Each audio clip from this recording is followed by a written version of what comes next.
You're listening to Inside Real Estate, your source for all things mortgage and real estate related. The show that brings you all the hottest topics and insights directly from those who know it most. Now sit back and enjoy the show. Good morning, everyone. Good morning. A little weird not having Paul kick this one off. I know. Sal Cusmano, Brad Weisgerber. Paul is coming on shortly. We are Inside Real Estate. As Paul would say, thank you to everyone who listens to us, the far and few between. But today we have a great guest on the show, a friend of ours, doing big things and kind of shaking up, I think the way that people kind of look at traditional brokerages. We have Brandon Mulrenin. You want to bring Brandon on? Good morning. Good morning. Happy to be here. Thanks for having me on.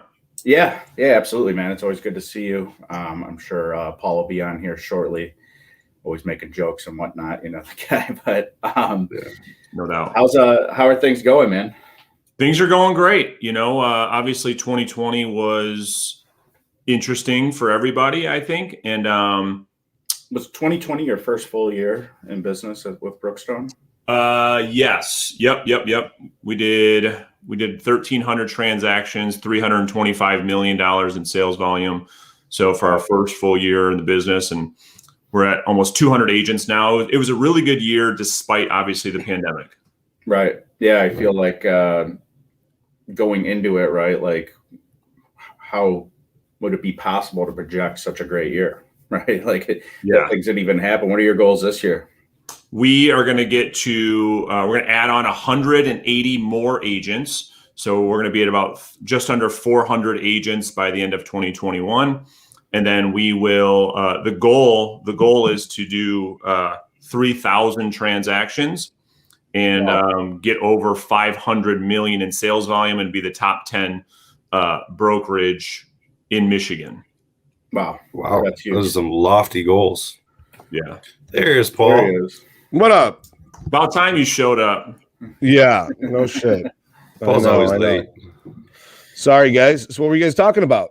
We were talking about, how despite, the pandemic and whatnot, and Brookstone's first full year in business, they crushed it. Yeah. We did 326 million. Holy shit, man. That's a lot. Yeah. And we were just kind of talking about goals in 2021 and all of that has in store for all of us. Yeah. He's got some pretty lofty goals. He's looking to essentially just shy of double his business from last year. Double? Which is kind of wild. How the fuck are you going to double, bro? Yeah. Well, here's the deal. I mean, what's interesting is, and we were just talking about this, 2020 being our first full year in business, we ended up being in the top 25 for all real estate brokerage firms in the state of Michigan. So this year, our goal is to break the top 10. And so you ask how? I mean, for us, it's, we could talk about what our company does and the value proposition and all these different things.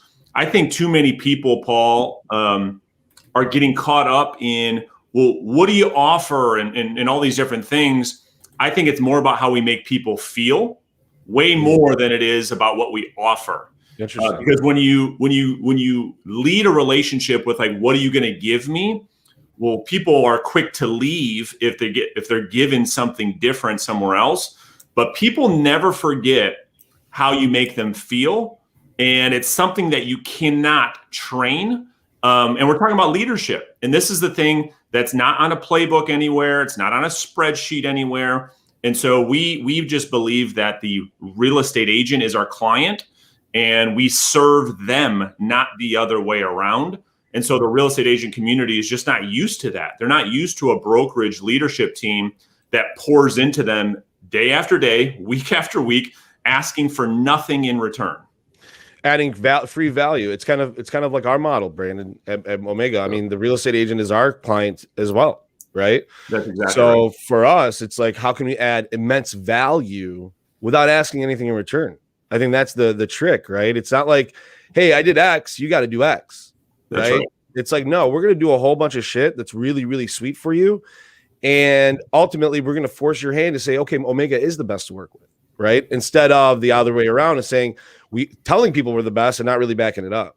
That's exactly right. I mean, it's the law of reciprocity, right? I mean, if you can lead in relationships, give, not ask for anything in return. Yeah. It's how the universe is going to work, right? I mean, it's just going to come back to you. Yeah, you kind of hit the nail on the head. I mean, any sales at all, people buy feelings, right? And you said, you kind of nailed it. We go by nothing more how we make people feel. People buy feelings. The number one thing in sales you try to do is to build rapport with any person you're trying to make a sale to. You want to make a connection because people buy on feelings, not gimmicks. That's right. Feelings are feelings. And it means a lot in today's world. It's like if someone feels good, looks good, they're going to play good, right? And it's kind of the same thing with you guys. You guys have built an interesting company. How many agents do you guys have now? We're just at about 200. 200 agents. Wild. So let me ask you this, Brandon. I mean, that's a lot of humans. And to double from year over year, there's one or two things you can do. You can hire more or increase skill, right? That's really the two places where you can kind of attack it. So with 200 people, A, how do you keep all that organized? And B, what's your strategy to get you to the double the from year over year, right? Yeah. Is it more people or is it more skill? Yeah, good question. So first, I'm going to answer the first question, which was, hey, how do we keep this whole thing organized? Yeah.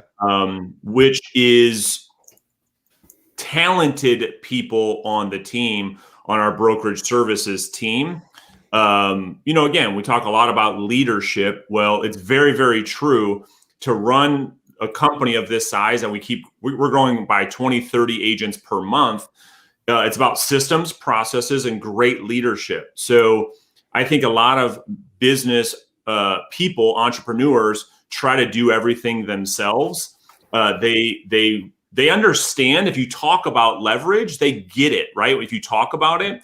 But when it comes to actually doing it, like hiring somebody at a company, they don't understand what it takes to pour into that individual. I call it the rubber band effect.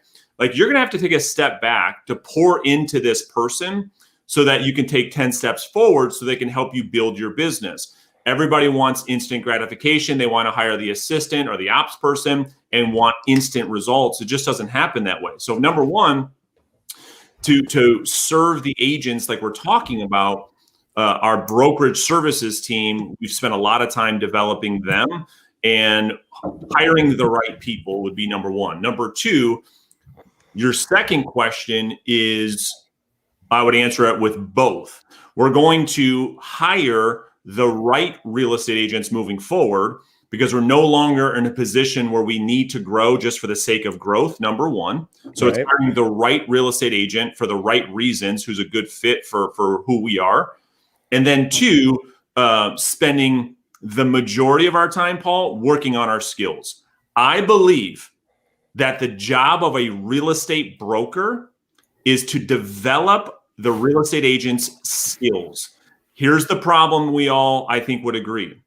That doesn't happen. I don't care what company it is. Across the globe, the brokers aren't training. They're not coaching. They're not developing leaders. They're not doing any of that. This is why you see these massive coaching companies out there getting rich, because the brokers are not providing this the development inside the company. And that's what I believe the number one job of a broker is. In the past, do you mean the broker's job isn't to provide a place to work and collect a fee from the agents? That's not the main job. That's how it was historically, right, Brandon? In the old days, it was like here's a phone book, grab your sphere and figure it out, and here's your pay plan, right? Yeah. And we're going to take off the top. Now, some companies try to do it, right? So why is it different at Brookstone, right? Why isn't because Keller Williams tries to do a lot of the trainings. People don't attend them, but people, they try to do a lot of trainings, and other companies try to do it. Why is it different at Brookstone? Is it just more of acute attention to it and understanding, or is it is it that these other places just do it just to do it and don't have a lot of thought behind it and just do it just to say it? Two things.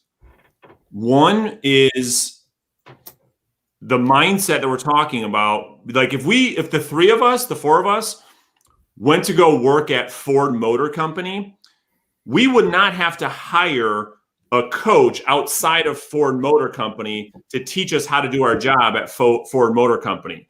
They would teach it. Like, isn't that just like funny, right? To even think about that. So one, we have to have the mindset that as broker owners of these companies, it is our responsibility to develop the people at our company. That is our number one focus. Number two, Paul, to your question is, you have the training and the teaching has to provide value, because here's why. And I mean this with much love and much respect for the broker owners out there. I know how hard it is, but the reality is rarely do you find a broker owner of a real estate brokerage firm who succeeded at a very high level as a real estate agent first. So it's typically the opposite. If you go into these old companies, the broker, the managing broker, they never sold 50, 80, 100. They never did 40, 50 million dollars in sales volume, not ever. So for them to turn back around and then try to develop their people, well, simple. I mean, they can't. I mean, if you haven't walked the walk, how are you going to show anybody how to do it? So those would be the things that I think about. Those who can't do, teach.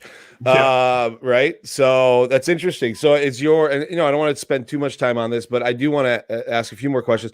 Do you plan on expanding out of state, or have you already expanded out of state? Yeah. Awesome question. We are, yes. I mean, it's funny. This is like probably the first media outlet that's hearing this. So good for you guys. Good question. Thank you. Yeah, we are going to break state lines in 2021. The first place we're going to go is going to be Florida. Yeah. We have a huge network down there of agents that support what we're doing here. And so that'll be our first step. How did you get that support? How did they hear about what you're doing in Michigan? You know what I mean? Like, did you know people and kind of it seeded itself almost like grassroots? Did you kind of market them? How did you get excitement there? The content I do on my YouTube channel. Got it. So my YouTube channel is all built for real estate agents all over the world. I just was on the phone call last night with an agent in Australia that we're potentially looking at some opportunities there as well. And then we've got some people in South Africa. And so all over the globe, we're pouring into the real estate agent community, regardless of location, which will be interesting in how we move forward. Because to this point, scaling a real estate brokerage across state lines, KW first did it, right, with their expansion model. And now the EXP's taking that by storm. I think you're going to see more and more models able to scale their companies that are not hindered on geographic local markets. You mentioned something kind of funny, not funny, but interesting. YouTube, right? In today's world, like we're doing a podcast right now, right? In today's world, I don't know how many agents spend a real legitimate amount of time trying to market themselves on YouTube, on atypical media outlets. In our world, Brandon, in the past, it was billboard, television, traditional media for real estate agents. That was it. Yeah. That's where everybody went. And we believe that is like the last thing you should be doing in the cycle of marketing, right? If you should, there it is. What is that? Listen, Paul, you are nailing it. If you are in real estate or you are in the mortgage business and you do not make content like an absolute freak, you're going to lose. Yes. You're going to lose. The eyeballs are on social. And if you're not there and your competitors are, you're going to lose. And so the book I just held up for everybody that's listening to the podcast is Crushing It. Not Gary Vee's first book, Crush It. Crushing It. It's his newer version. You got to go and get it. It's an absolute stop what you're doing today. Go get the audio version and listen to it as fast as you can so you don't get left behind. You've got to go all in on content. This year, we've got a full-time editor. We're making 3 to 5 pieces of new content per day. It's a ton, dude. That's a ton. That's a lot. Yeah. That's a lot. Who's making the content? Is it all you, or is it are you getting other people involved? I'm getting other people involved. I'm shooting the content, but now we've fully leveraged the media team. So we shoot it, and then we got an editor, we got someone handling our Instagram and all this other stuff. And so I just think it's the way we've won, like how did Brookstone win? Well, dude, we've been loud. We don't just sit back and just wait for people to show up. We're screaming from the mountaintops what we believe, and people do business with you based on your belief system, So that's what's worked for us. It's interesting. You offer a lot of value for your pay plan. You know what I mean? It's a ton of value for what you guys. A lot of places charge more and give less. Yeah, you know what I mean. And you've done it the opposite. You charge less and do more.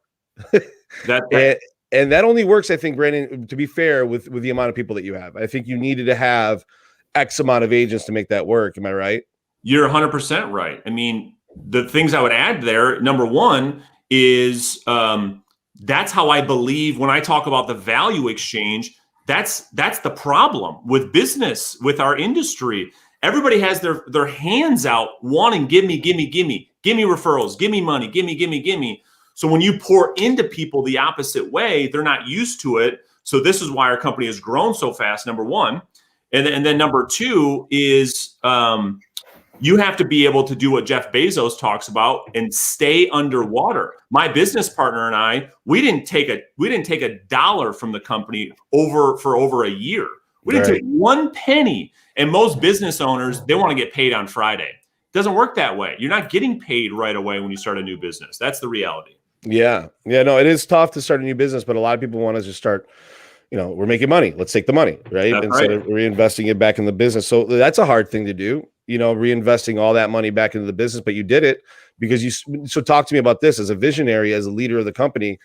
Does your vision ever get muddled, or are you very clear all the time? Because I know for me personally, sometimes I'm like, man, my head's spinning. There's all this stuff going on. There's days where it just feels foggy, right? Yeah. But ultimately, we're pointing in the direction that we're going, right? And we keep driving towards that every day, incrementally.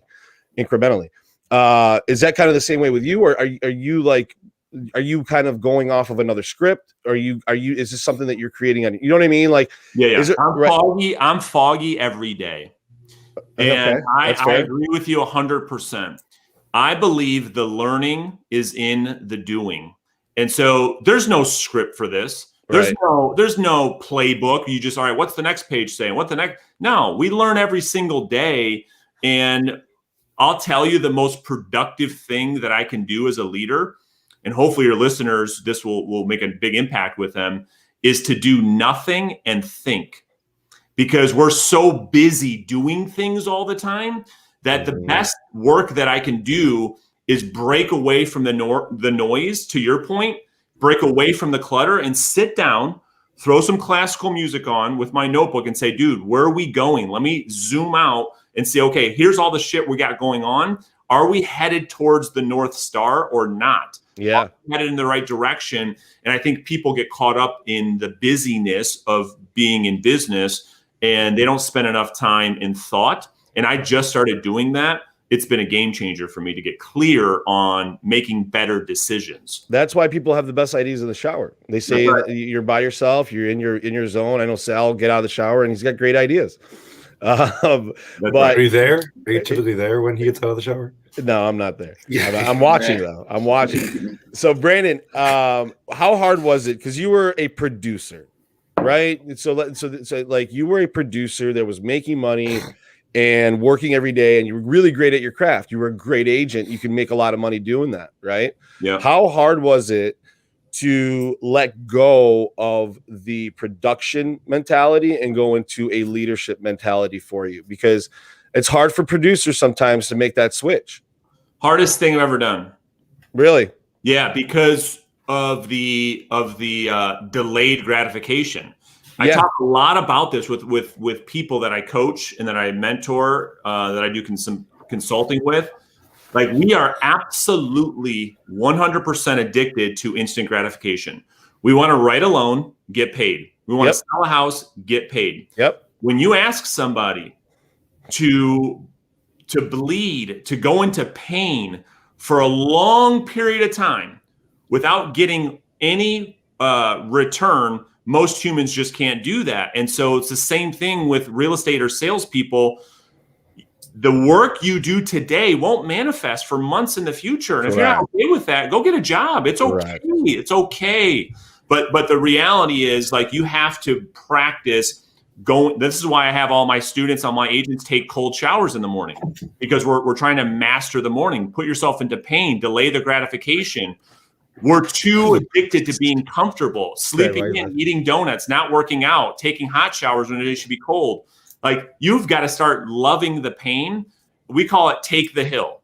Don't go through the drive-through. Park as far as you can and walk into the store. Get off your ass. Put yourself in pain. Take the path of most resistance, and you'll reap the rewards for it. It's interesting that you say that, because I've always said that when faced with two decisions, a hard one and an easy one, generally speaking, the right decision is almost always the harder path. 1,000,000%. Right? Like, if something looks really easy, it's generally not worth doing. That's the thing, man. Like, if you look at my company, it was so hard, and most people, I think even you guys asked me, like, well, aren't you scared about someone just copying your model? Yeah.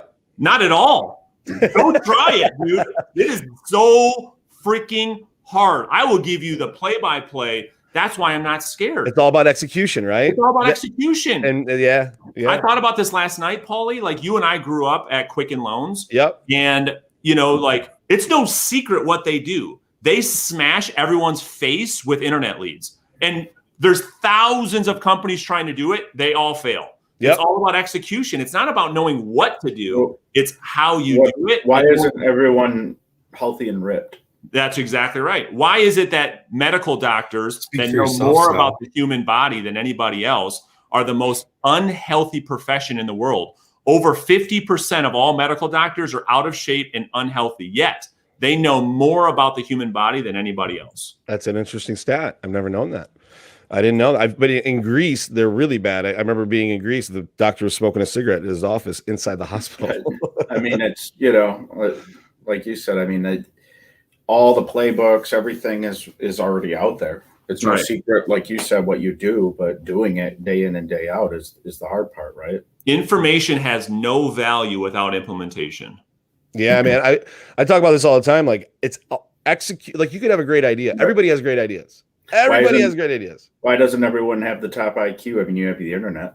That's right. You can search any fact, but if you don't take the time to actually learn it, right? Yeah. And train yourself, you're not going to get any better. You're not going to be this. You're not going to be ripped. You're not going to be rich. You're not going to do whatever you want to do, right? 100%. Brandon, what's next in the age of the internet for the real estate agent? Does that make sense? Does that question make sense? Yeah.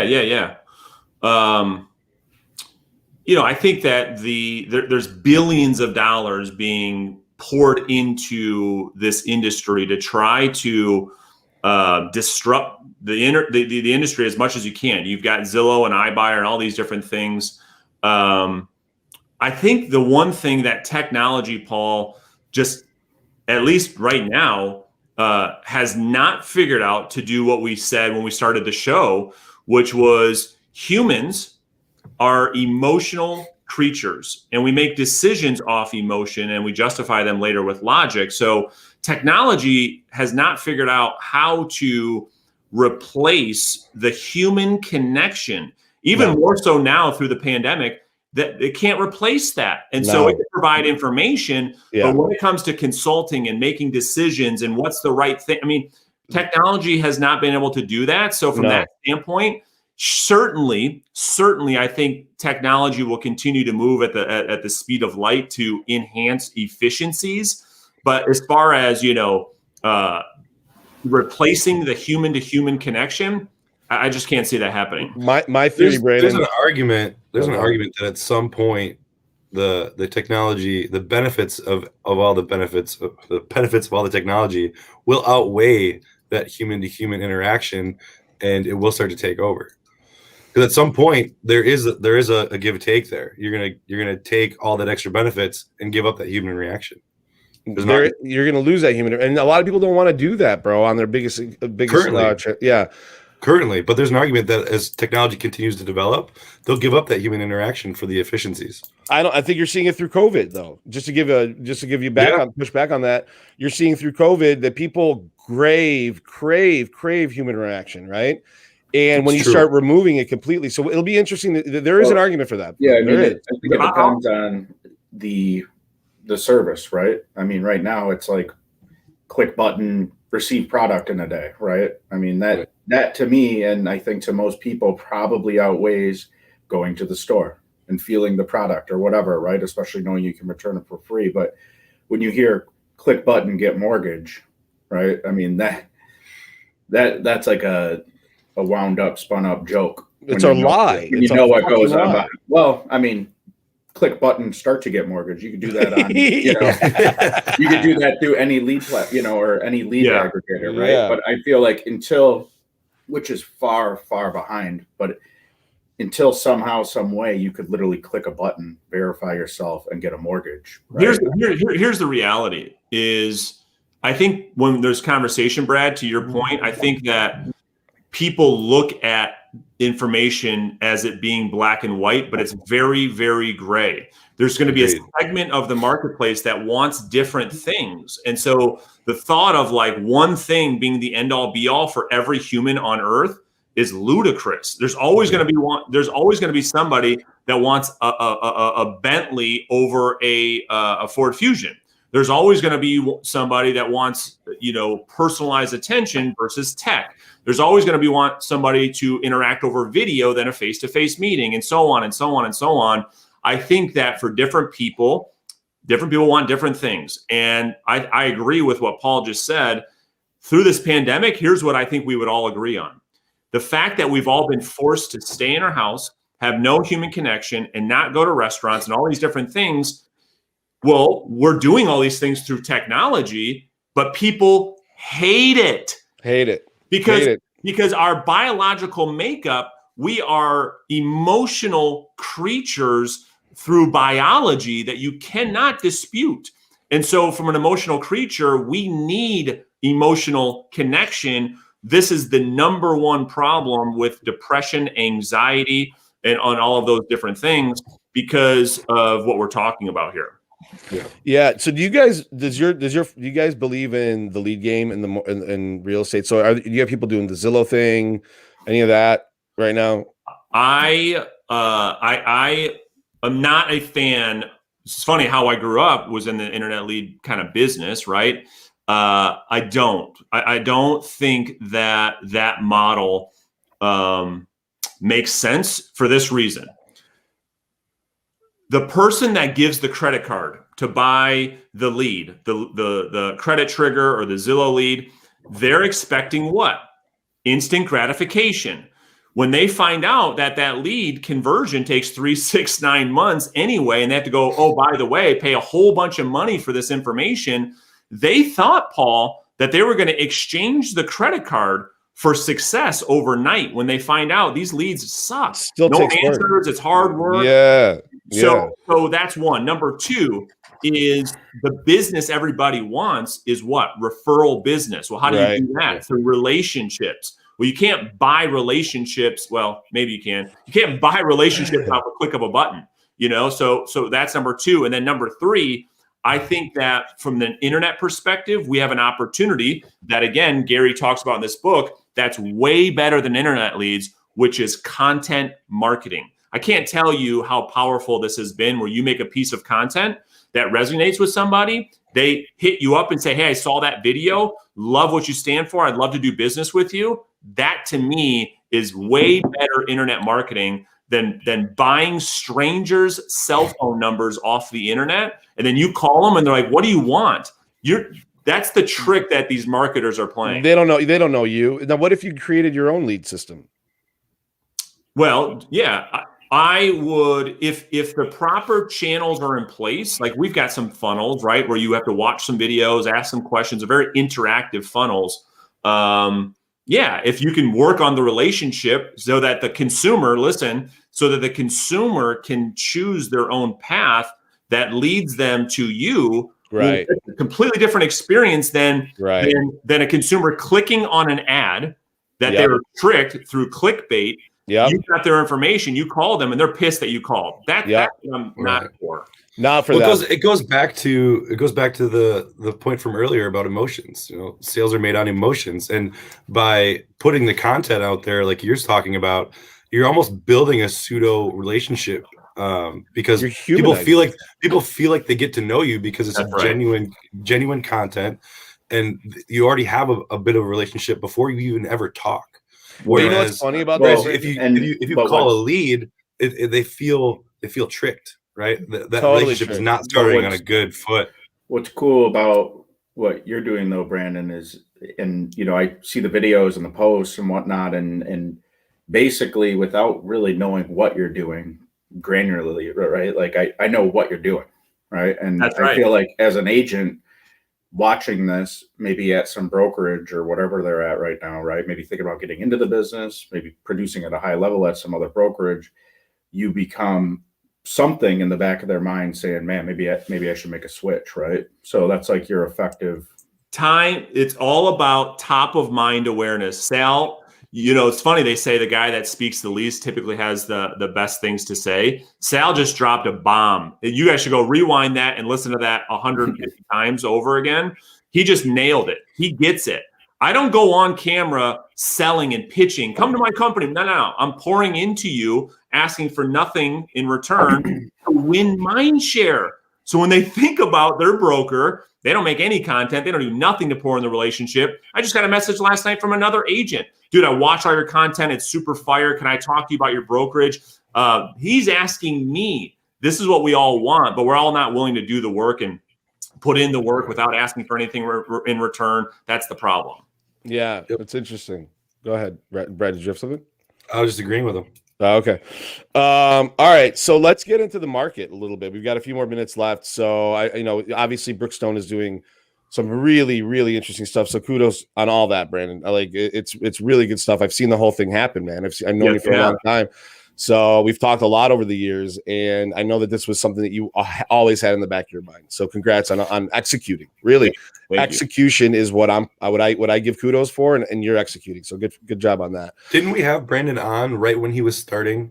Yeah, Brookstone. We had him we had him and Billy. Yeah, we had him and Billy. I thought so. Yeah, so if anybody wants to see the beginning of the whole thing, go rewind that show, and you can kind of see. It's not like your message has changed, Brandon. That's the thing. Your message hasn't changed. You've been consistently consistent and consistently executing. And if you do those two things in our world, you'll be okay. If you're a business owner and you're not executing and you're just having ideas and masturbating over them all day, like it's not a great move, right? That's right. 100% agree. So market wise, crazy market. Insane. Stock market's up. Bitcoin is up. Money's flowing into every orifice of our financial system where people can make money. What, Brad? It's an interesting choice of words, but go ahead. Every orifice of the real estate world that you can make money, people are trying to get into right now. Real estate, stocks, Bitcoin. It seems like money's flowing everywhere, right? Do you see the housing market enduring through all that, or do you see a correction in everything, or do you see correction in one segment and then the housing market staying okay? All right. So the thing that drives housing market for the audience, the listeners, is 100% tied to inventory. Now, to put things in perspective, our inventory right now is in Michigan and pretty much across the country is just over 30 days. This is something we call the absorption rate. So let me give you some context. So when we look at the last crash of 08-09 and you look at inventory levels, you're talking about 6, 9, 12 months worth of inventory. Now, what is a healthy market, a healthy neutral market is 6 months, 3 to 6 months worth of inventory. This is a nice, healthy market. Good for sellers, good for buyers, really good, right? Yeah. We have about just over 30 days of inventory, which means that if not another house hits the market in 30 days, there will be 0 homes for sale. Think about that. What happens is interest rates, as you guys know, at bottom, you guys are giving money away for free. So everybody's getting a mortgage. True. Yeah, everyone's getting a mortgage, but there's no houses. So every time a nice house hits the market, it's like sharks in infested water now. So that's what's happening today. The question is, what happens in the future? Well, the 3 million people that are behind on their mortgage right now, we have to find out if that's artificial through some of the forbearance. Yeah. Say that again. Forbearance. Yeah, some of the forbearance and some of the relief programs, or is it actual people late on their mortgages due to layoffs and so on and so forth? that is the thing, Paul, that's going to drive this market one way or the other. If we start to see foreclosures and short sales come into the marketplace late 2021, that will be the thing that puts more inventory into the marketplace pretty fast. If that happens, not that we're going to see a huge downturn like we did in 08, not even close. No, there's no Armageddon talk here. That will slow the market down. If, however, these layoffs and these forbearances and these mortgage lates are artificial, meaning they're in some type of program, and that those mortgage lates are actually only 1 million people, which is normal market. Normally, you get about 1 million people that are behind their mortgage. Yeah. If it goes back to that, after things start to open up, people get back to work, then who knows how long this market will stay hot. That's the way I see it. Yeah, you know what's funny about the forbearance thing, dude? But even if they're in forbearance and they get out of it, it's just being added to the end of the loan. It's not like they've got to come up with that money, right? Yeah. The question is, did they lose their jobs to the point where the forbearance doesn't even fucking matter? That's what I'm talking about. Yeah. We don't know yet of the 3 million, because the media is going nuts on the 3 million mortgage lates. Yeah, there's a lot of people who, regardless of whether they've got $500,000 in the bank and have $1,000 mortgage payment, are going to say, "Fuck it. Why would I pay my mortgage right now? I don't have to." He's exactly right. He just nailed it. So we don't know. We're going to see what happens. Yeah.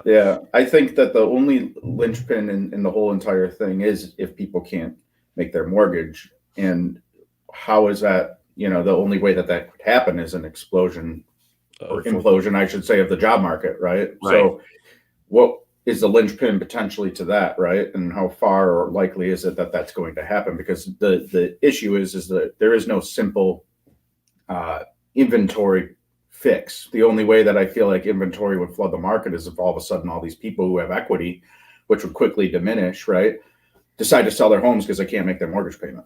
Yeah, I see it the same way Sal just said. Yeah, it just really exactly. It's just really interesting because we don't know where's the other shoe? When's it falling? That's kind of how it feels, right? Where is the shoe? Where is it fall? Like I remember before COVID hit, we're like, is the linchpin the stock market? Is it another pandemic? Right, is it right? But who knows? I don't know, man. I don't know. It all seems kind of crazy. I can't believe how much money is being rolled into the stock market right now. I feel like, it's kind of morbid, like thinking like, how is the market going to fall apart? It's like trying to predict, like, how are you going to die? Right? Like, when is it going to happen? No one really necessarily knows. That's a great analogy. We all know what's going to happen. Yeah. And if you knew, you'd live probably a very terrible life. So you gotta kind of, you gotta kind of like, unless you like knew, hey, I'm gonna die when I'm 100 in bed, like, but you gotta like live as if, I guess, the crash isn't gonna happen, right? Minus maybe not personally, right, but business wise, you gotta attack and get after it, but save money. Well, the interesting thing, it will happen. Yeah, I mean, you talk about linchpin and what's driving what. Obviously, a lot is dependent on unemployment, right? From a lot of different perspectives. But here's the interesting thing.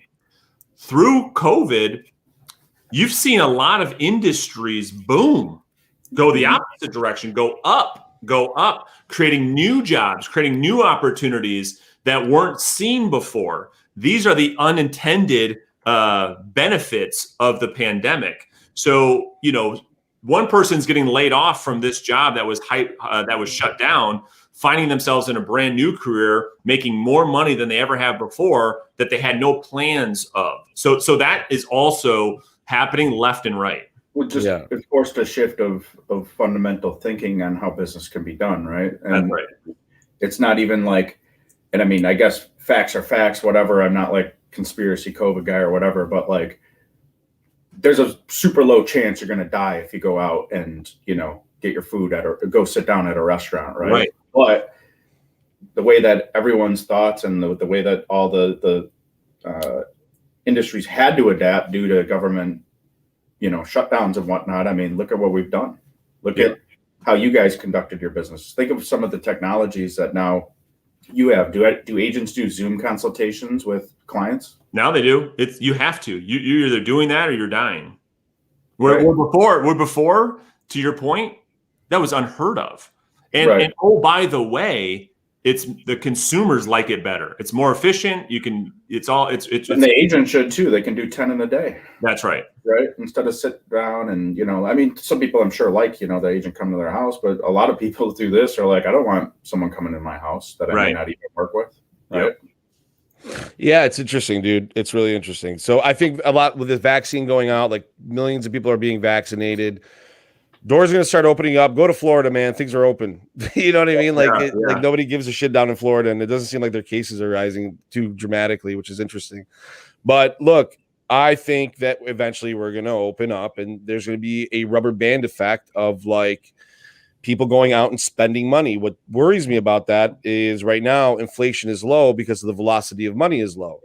We start going out there and spending a ton of money, we could potentially start seeing inflation. In my opinion, inflation scares me the most out of everything because it's real. We were dumping a lot of cash into the market.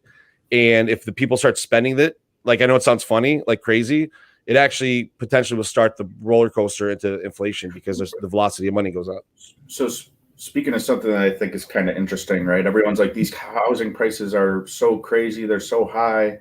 But, I feel like in people's heads, they're used to or see 2010, 11, 12, 13, 14. Well, yeah, I mean, values were slashed, right? So pre-crash values, Brandon, do you think they were hyperinflated back then? Or do you think that was kind of where things were getting before the linchpin back then, right? Blew everything up. But now, comparably, right? Okay, like we do refis all the time, and you look at the year bought, you look at the price it was, right? And I'm like, wow, you bought your house in 2005, it's only worth 10 grand more now, right? Even though, the one next door sold for half the price in 2010 or 11, right? Post crash. So with that being said, and now that like a lot of things are more expensive, for example, cars, education, things like that, but the values are somewhat like level to pre-crash. Do you think that that's a good thought to think that values aren't super high, they're just recovered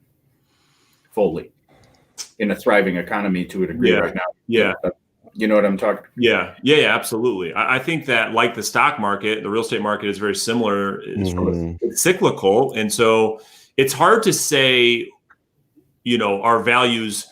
Well, here's what I would say is values will always go up and they'll always go down based on everything we just talked about for the last 5 minutes. And so, 05 was the height of the market. It went down, right? And now we're back up or higher than where it was before. And so, I think a lot of consumers, to your point, have a tough time accepting that, but they don't just always go up like we once thought forever and ever and ever and ever. What goes up must come down. That's the way of the world, And so there has to be a correction. Yeah, there has to be a correction. But I think there's like to a degree, right, with the way that everything is to a degree relative higher in cost, like there's a floor that probably in the past year or two has I don't want to say it's a complete floor, right? It's still like a potential glass floor, but one that can support, I think, values, right? On a $500,000 house, hey, maybe it will go to like $450,000, but you're probably not going to be able to snag that for $200,000 anytime soon, right? No.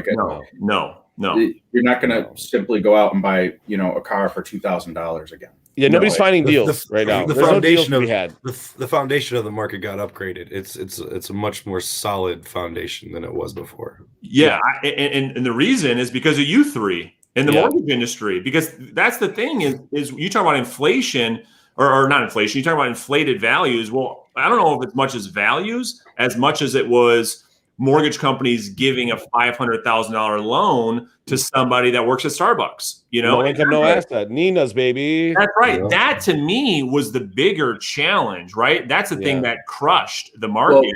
Well, true investors invested into rebuilding the market on a safe, sound base, right? The money started flowing again, but it wasn't easy to get. Yeah. Like you said, right? You couldn't be a barista and buy a, Birmingham Colonial. That's right. Well, and that's the thing. These investment banks, they're buying mortgage-backed securities like they always have. Dude, that was like just a total Wizard of Oz. Like you pull behind the curtain and it's like, well, these aren't real loans. Now, dude, it's hard to get a mortgage. It is harder. It's a lot harder. And that's the way it should be. People actually qualify. They actually have to document shit. You got to put money down. It's easy to get a mortgage with us. Give us a call.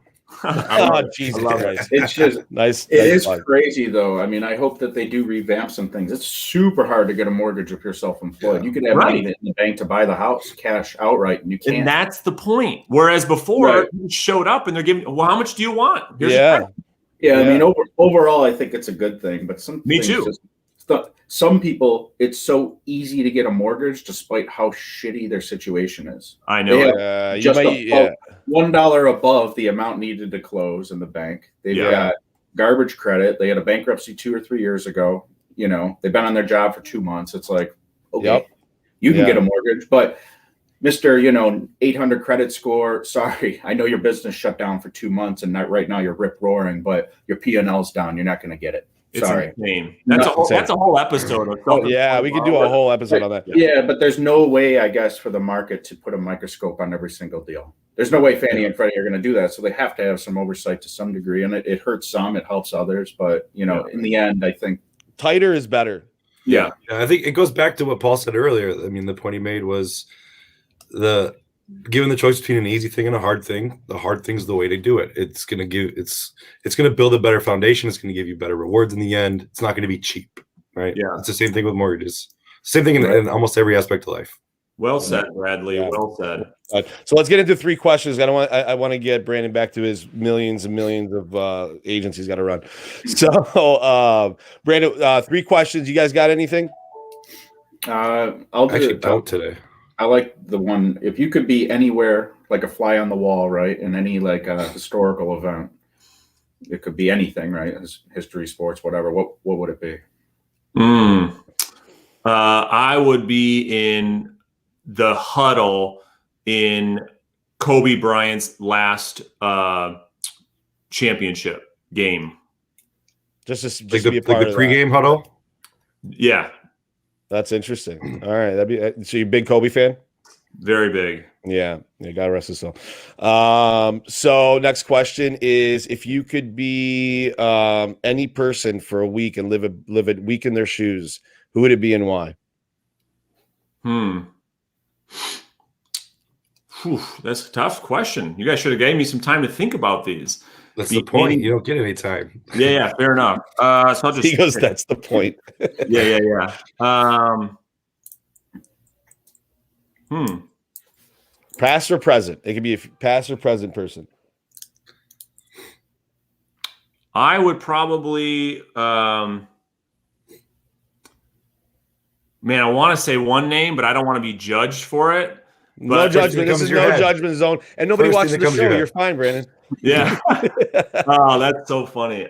It'd be funny. It's just, I don't know. Like, I think about Dan Bilzerian, Oh, be Bilzerian for a week? Dude, that would be crazy. It depends. It might not be as crazy as you think. It might be just a bunch of pictures, and all of a sudden he goes and lays down in his bed. Per the question, you come back sin-free. You're clean. You can do whatever you want. You're not judged. Yeah.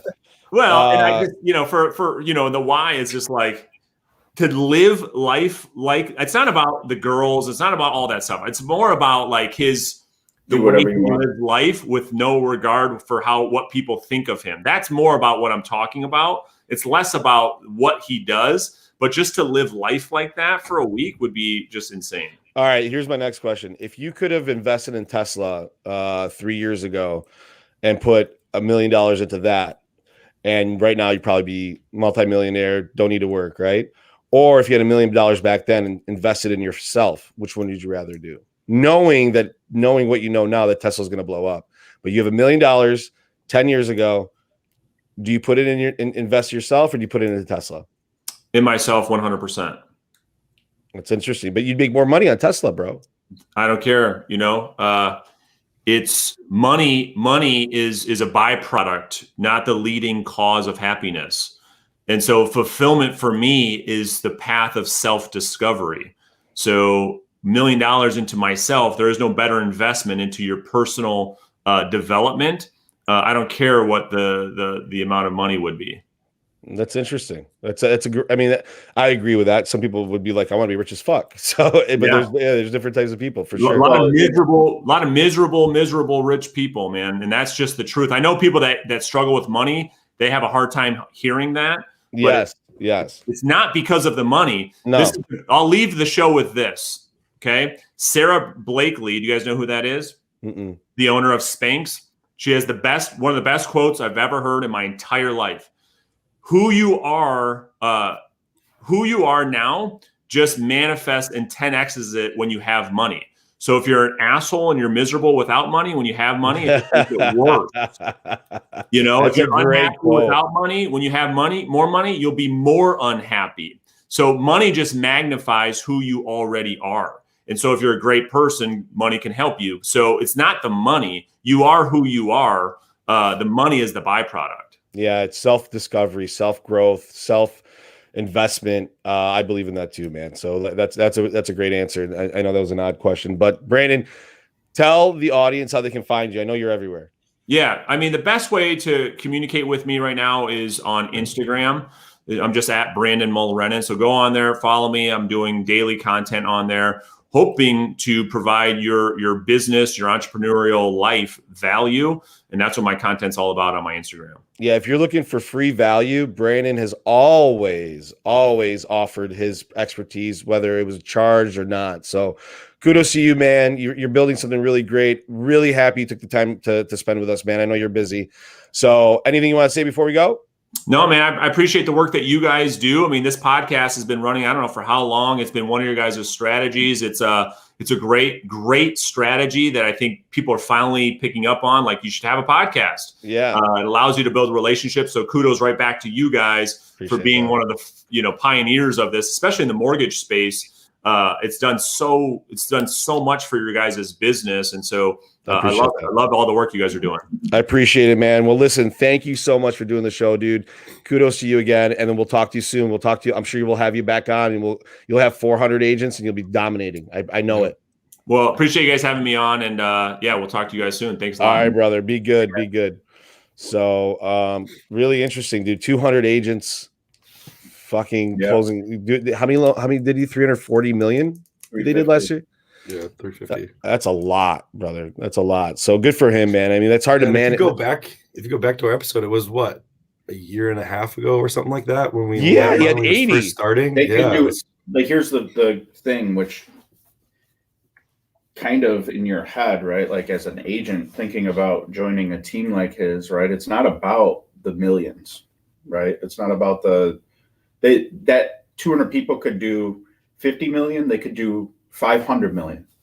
He makes the same amount of money, right? It's about like his, and obviously he wants them to do well, right? But it's not like he gets incentivized necessarily on the volume he closes, which to a degree like says one thing, but at the other side of it, like, people stick with him and are there not because of their commissions as much as what they offer. I mean, they have like a huge training program, and it's awesome. Yeah. All right, man. So we got to bounce out. We're getting kind of past our time here. So for all the people that listened to the show up until this point, thank you so much for being part of the show. Please go to irepodcast.com. Go to anywhere that you listen to your podcast app, like, share, subscribe, hit that notification bell just to make sure you don't miss any episodes. And we're out. We are out. Love you all. Peace. Bye-bye. Bye-bye.